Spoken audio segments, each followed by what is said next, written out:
Supreme court ने शाहीन बाग अतिक्रमण मामले में दायर याचिका पर सुनवाई करने से इनकार कर दिया है। उसने कहा है कि इस मामले में सिर्फ प्रभावित लोगों को ही कोर्ट आना चाहिए। सुप्रीम कोर्ट ने अपनी टिप्पणी में कहा कि इस मामले में राजनीतिक दलों का हस्तक्षेप उचित नहीं है।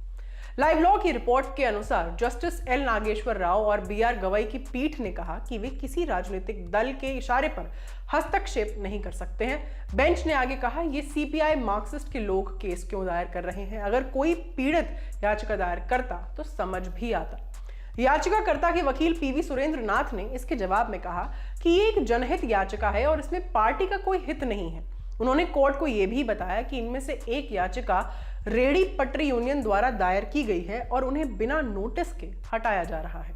इस पर जस्टिस राव ने जो कहा आपसे साझा कर देते हैं। जस्टिस राव ने कहा, अगर फेरी वाले अतिक्रमण कर रहे हैं तो उन्हें हटाया जाएगा। अगर प्रशासन कानून का उल्लंघन कर रहा है तो हाईकोर्ट जाएं।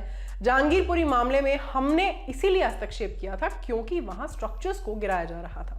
कोर्ट ने सॉलिसिटर जनरल तुषार मेहता से भी पूछा कि नोटिस और तय प्रक्रिया का पालन किए बिना कार्रवाई क्यों की जा रही है। इस पर तुषार मेहता ने कहा, तथ्यों को गलत ढंग से पेश किया जा रहा है। ये प्रक्रिया लंबे समय से चल रही है और ये अतिक्रमण के खिलाफ रूटीन कार्रवाई थी। सॉलिसिटर जनरल ने कहा कि नगर निगम अधिनियम के तहत सार्वजनिक सड़कों पर लगाए गए अतिक्रमण को हटाने के लिए नोटिस देने की जरूरत नहीं होती है। इस पर शीर्ष अदालत ने कहा कि अगर निर्धारित प्रक्रिया के अनुसार अवैध अतिक्रमण को हटाया जाता है तो वो उसमें हस्तक्षेप नहीं करेगी। सुप्रीम कोर्ट की इन टिप्पणियों के बाद सीपीआई मार्क्सिस्ट ने अपनी याचिका वापस ले ली है। कोर्ट ने कहा कि प्रभावित लोग हाई कोर्ट में याचिका दायर करें।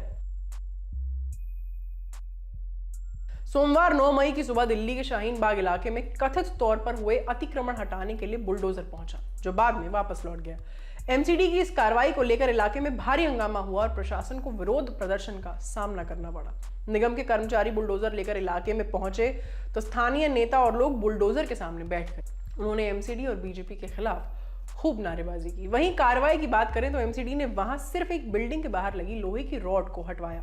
आज तक की रिपोर्ट के मुताबिक ये रॉड वहां रेनोवेशन के काम के लिए लगाई गई थी। कार्रवाई को लेकर आप विधायक अमानतुल्लाह खान ने कहा कि मस्जिद के सामने एक शौचालय था जिसे उन्होंने अपने पैसे से हटवाया था। खान ने आगे कहा, पूरी विधानसभा में जहां तहां अतिक्रमण है, एमसीडी वाले मुझे बताएं, मैं खुद हटवा दूंगा। वे यहां आकर माहौल खराब कर रहे हैं, राजनीतिकरण किया जा रहा है। हालांकि दक्षिणी दिल्ली नगर निगम एनडीएमसी के चेयरमैन राजपाल सिंह का कहना है कि जहां जहां अवैध अतिक्रमण है वहां वे कार्रवाई कर रहे हैं। उन्होंने कहा कि अतिक्रमण हटाना निगम का अनिवार्य कार्य है जिसे वो अंजाम दे रहे हैं। इस बीच खबर है कि साउथ एमसीडी ने अमानतुल्लाह खान और उनके समर्थकों के खिलाफ केस दर्ज करा दिया है। उसने एमसीडी की कार्रवाई में दखल देने के आरोप में आप विधायक पर यह केस किया है। ये खबर आपके लिए लिखी थी हमारे साथी धीरज ने। कैमरा के पीछे है विजय, मैं हूं आस्था। अपना ख्याल रखिए और देखते रहिए दी लाल लैंड टॉप। शुक्रिया।